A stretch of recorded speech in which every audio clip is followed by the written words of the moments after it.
अस्सलाम वालेकुम दोस्तों, मेरा नाम है अदनान और आज की इस वीडियो में मैं आपके लिए तफ़सील लेकर आया हूँ कि अगर आप इन्वर्क्स नेटवर्क्स इन्वर्टर जो इंस्टॉल करते हैं, तो इंस्टॉलेशन से पहले आपको कौन-कौन सी चीज़ों का ख़्याल रखना चाहिए और इसकी जो इंस्टॉलेशन है वो किस तरह की जाती है, कनेक्शन वगैरह किस तरह किए जाते हैं और इसकी जो सेटिंग है वो किस तरह की जाती है। अभी हमारे साथ इंजीनियर आमिर साहब मौजूद हैं जो कि अभी लड़कों को इसकी ट्रेनिंग दे रहे थे, तो मैंने सोचा इसकी वीडियो बनाकर आप दोस्तों के साथ भी शेयर की जाए कि इसकी जो सेटिंग है, सारे पैरामीटर वो किस तरह सेट किए जाते हैं और इसके जो कनेक्शन है वो कैसे किए जाते हैं। तो चलिए आज की इस वीडियो को शुरू करते हैं।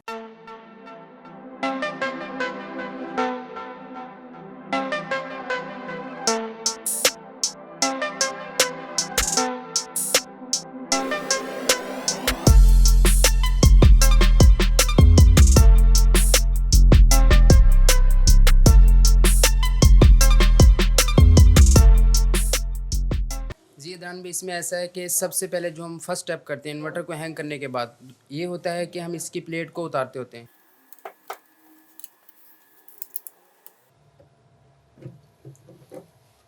जी, तो व्यूअर्स ये 3 पोर्ट्स दी हुए हैं और 1 पोर्ट दी हुई है इधर बैटरी की। तो हम सबसे पहले जो कनेक्शन करते होते हैं वो बैटरी के करते होते हैं। बैटरी में ये पॉजिटिव टर्मिनल है और साथ ही एक नेगेटिव का टर्मिनल दिया हुआ है।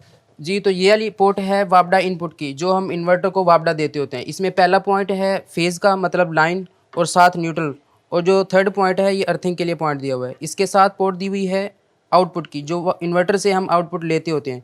उसमें ये वाली लाइन, साथ न्यूट्रल और तीसरा पॉइंट अर्थिंग का है। और ये तीसरी पोर्ट है, ये मल्टी फंक्शनल पोर्ट है। इस पे आप या तो जनरेटर दे के बैटरी चार्ज करवा सकते हैं, अपना इन्वर्टर का लोड चला सकते हैं, और दूसरा फंक्शन इसका ये है कि हम इससे स्मार्ट लोड आउटपुट ले सकते होते हैं। अच्छा आमिर साहब, ये स्मार्ट बोर्ड क्या चीज़ होती है? इसके बारे में थोड़ा-सा ब्रीफ कर दें हमारे व्यूअर को। जी, तो ये स्मार्ट लोड अपने नाम से ये क्या है कि स्मार्ट लोड है। इसमें स्मार्ट लोड में ये होता है कि हम जो हमारा हैवी लोड है, फॉर एग्जांपल हमारे एसी हैं, वो हम स्मार्ट लोड के ऊपर डाल देते होते हैं। इसका फंक्शन ये होता है कि रात के टाइम जब सोलर नहीं होता और लाइट चली जाती है, तो हैवी लोड आपका बैटरी के ऊपर नहीं आएगा, स्मार्ट लोड के ऊपर होता है, वो कट ऑफ हो जाएगा। अगर वापडा अवेलेबल है तो आपका जो एसी वगैरह हैं हैवी लोड, वो आपका वापडे के ऊपर चलते रहेंगे। जैसे ही वापडा जाती है तो बैटरी के ऊपर नहीं आएंगे, वो कट ऑफ हो जाएंगे। जी, तो हम इसे ना अब इस इन्वर्टर को हम वापडा पे ऑन कर रहे हैं, क्योंकि ये एक ट्रेनिंग सेशन है, तो हमारे पास सिर्फ वापडा अवेलेबल है। तो वापडा दे के हम अपने जो इंटरनी स्टूडेंट्स आए हुए हैं उनको इन्वर्टर की सेटिंग वगैरह के हवाले से बताएंगे। अच्छा, तो सबसे पहले जो हम सेटिंग करते होते हैं वो बैटरी की सेटिंग करते होते हैं। अब पहले तो मसला ये आता है कि इन्वर्टर की सेटिंग में एंटर कैसे हों। मेन स्क्रीन है सामने, ऊपर राइट कॉर्नर में आइकन बना हुआ है सेटिंग का, क्लिक करेंगे, ये एक इसकी विंडो पॉपअप हो जानी है। इसके ऊपर तकरीबन है 7 एक जो प्रोग्राम्स हैं उनके ऊपर हम सेटिंग करेंगे। सबसे पहले है बैटरी सेटिंग। बैटरी सेटिंग में जाके जो चीज़ हम देखते होते हैं कि बैटरी कौन सी लगाई हुई है। अगर तो हमने लिथियम लगाई हुई है तो इसमें एक सेटिंग दी हुई है कि लिथियम करके आप ऑटो सेट कर लें उसकी चीज़ें। अगर आप लिथियम नहीं लगा रहे, दूसरी कोई बैटरी है, तो बैटरी यूज़ पे इस स्क्रीन के ऊपर लिखा हुआ है बैटरी वोल्टेज यूज़, वो क्लिक करके आप बैटरी की कैपेसिटी चेक करेंगे कि बैटरी कितनी एम्पेयर आवर की आपने लगाई हुई है। अगर तो आपने 100 एम्पेयर आवर की लगाई हुई है तो इसके ऊपर क्लिक करके कर्सर इसके ऊपर आ जाएगा। नीचे 4 बटन हैं, इनके ऊपर हम वैल्यूज़ चेंज कर सकते हैं। 100 एम्पेयर आवर की बैटरी है तो हम इस चीज़ को 100 करेंगे।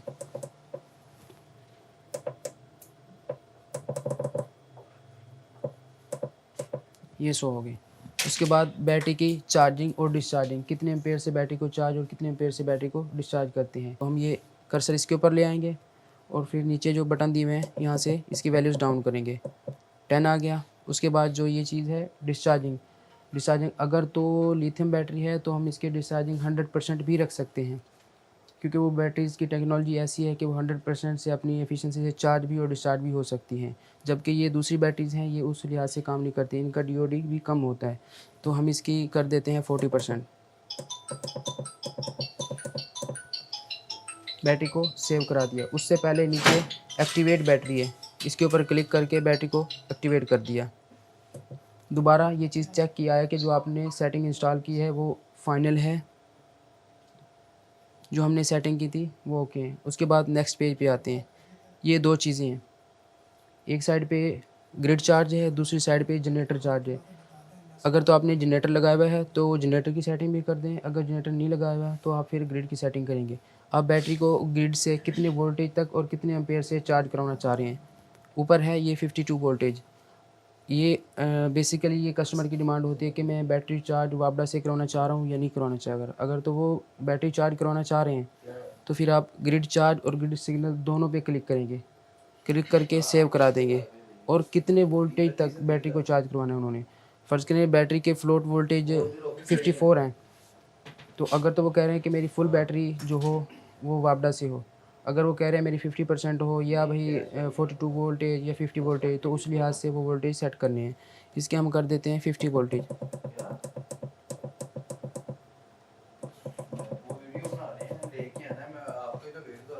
और उसी तरह से जो हमने चार्जिंग रखी हुई है वहाँ पे 10% रखी थी, वापडा से जो बैटरी चार्ज होगी वो भी हम 10% ही रखेंगे।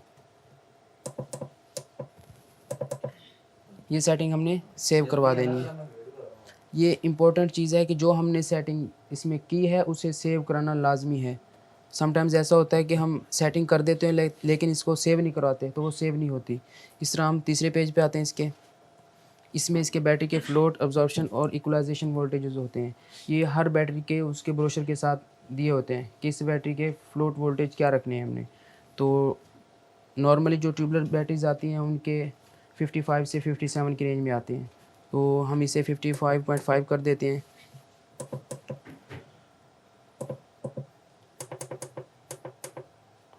और अब्जॉर्प्शन वोल्टेज भी उसी उसके ब्रोशर के साथ दिए होते हैं।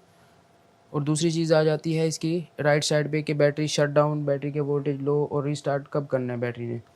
बैटरी जो लो बैटरी का अलार्म देगी वो आपको 47.5 वोल्टेज पे देगी कि आपकी बैटरी लो हो गई है, लेकिन वो आपको पावर देती रहेगी। बैटरी शट डाउन कब होगी, सिस्टम को कट ऑफ कब करेगी, जब उसके वोल्टेज 46 पे पहुंच जाए। तो समटाइम्स ये होता है कि कस्टमर कहता है कि मेरी बैटरी थोड़ा और देर तक चले, तो हम उसे मैक्सिमम जो मिनिमम कर सकते हैं 42 वोल्टेज कर सकते हैं कि बैटरी 42 वोल्ट से ज़्यादा ड्रेन ना हो। तो उसी लिहाज से हम इसे 42 वोल्टेज करके और जो इसकी लो बैटरी का अलार्म है वो हम 46 कर देते होते हैं।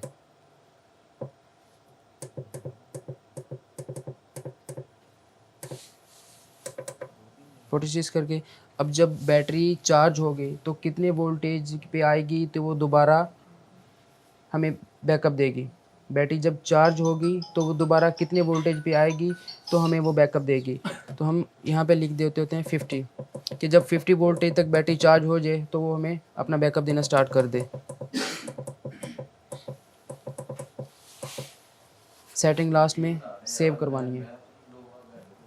बैटरी सेटिंग कंप्लीट होगी, इसके तीनों पेज कंप्लीट हो गए। उसके बाद आता है सिस्टम वर्क मोड।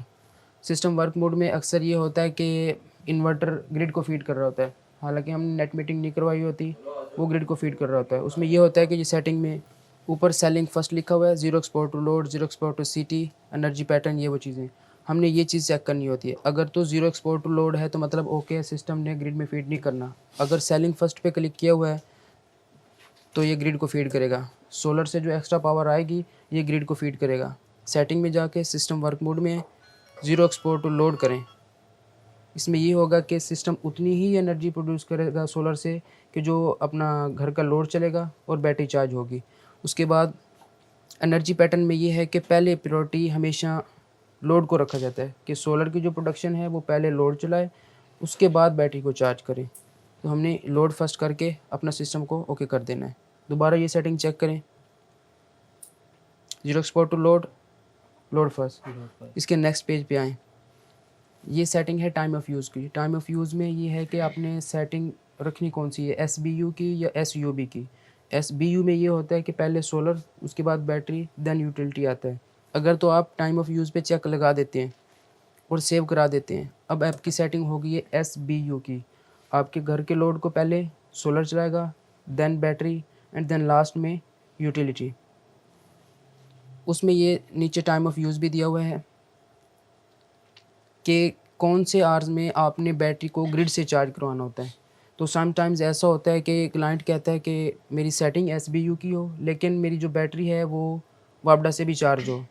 वो ये होता है कि दिन के टाइम सोलर है पड़ा, वो आपका घर का लोड चल रहा है, जैसे जैसे सोलर कम होता जाता है बैटरी बैकअप देना स्टार्ट कर देती है। शाम तक बैटरी 50% तक हो जाती होती है, क्योंकि दिन के 3 से 4 बजे तक सोलर कम होता है, लोड ज़्यादा होता है, तो बैटरी सपोर्ट करती होती है लोड को।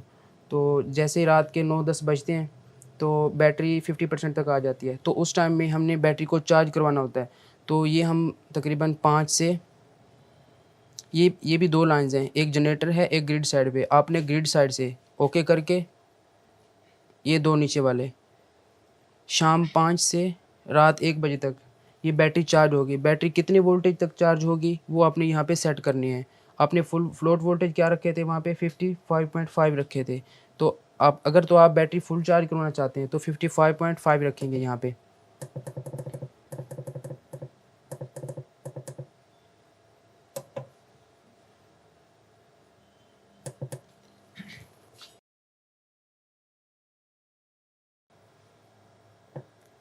ये आप सेव करवा देंगे। अब ये सेटिंग आपकी कौन सी होगी, ये SBU की। और बैटरी की जो चार्जिंग है शाम 5 से रात 1 बजे तक फ्लोट वोल्टेज के लिहाज से चार्ज होगी। उसके बाद आ जाती है स्मार्ट लोड की सेटिंग। उसी तरह सेटिंग विंडो में जाएंगे, जेनपोर्ट यूज़ पे। जेनपोर्ट यूज़ पे आगे यहाँ पे 2 चीज़ें हैं, जनरेटर इनपुट है और तीसरी एक चीज़ है माइक्रोवेव इन्वर्टर। वो नॉर्मली यूज़ नहीं होता। हमारा जो यहाँ पे स्मार्ट लोड है, जो असल मकसद है स्मार्ट लोड को यूज़ करना। स्मार्ट लोड आउटपुट और साथ चेक लगा हुआ है ऑलवेज ऑन ग्रिड, कि जब जब वापडा होगी आपका स्मार्ट लोड चलेगा। स्मार्ट लोड पे अक्सर यही हम AC डालते होते हैं। तो दिन के टाइम फ़र्ज़ करें वापडा चल जाती है, लेकिन वो आपका स्मार्ट लोड चलता रहेगा क्योंकि आपके पास सोलर की अवेलेबिलिटी है। शाम के टाइम सोलर कम हो गया, रात को वापडा अवेलेबल है, आपका स्मार्ट लोड चलता रहेगा। जैसे ही वापडा जाती है आपका जो स्मार्ट लोड, जो हैवी लोड था वो कट ऑफ हो जाएगा, बैटरी के ऊपर आपका नॉर्मल जो स्पोर्ट पे था वो लोड आना है। मैंने ये पूछना था कि जो हम स्मार्ट लोड यहाँ पे सेट करते हैं वो मतलब कितने वाटेज मतलब कि स्मार्ट लोड के कितने वाट हो, ठीक है, हाँ मुझे कितने समझ आ गया। वाटेज का हो। ये इसमें आप चेक करें, जेनपोर्ट यूज़ पे है, यहाँ पे लिखा हुआ है 500 वाट। 500 वाट। 5 वाट। अब इस चीज़ को 5000 वाट तक कर सकते हैं क्योंकि हमारा इन्वर्टर 5000 वाट आउटपुट दे रहा है। इसमें ये है कि जेनपोर्ट प्लस आपका नॉर्मल लोड कलेक्टिवली 5000 वाट की आउटपुट दे सकते हैं। आप यहाँ पे 3000 वाट चला लें, 2000 वाट यहाँ चला लें, आप यहाँ पे 1000 वाट चला लें, यहाँ पे 4000 वाट चला लें। हमारी कलेक्टिवली 5000 वाट की आउटपुट दे सकते हैं। ठीक है व्यूअर्स, आज की वीडियो यहाँ तक थी। इंशाल्लाह नेक्स्ट वीडियो में हम आप आएंगे, आपको और बताएंगे कि इन्वर्टर को ऑनलाइन कैसे करते होते हैं।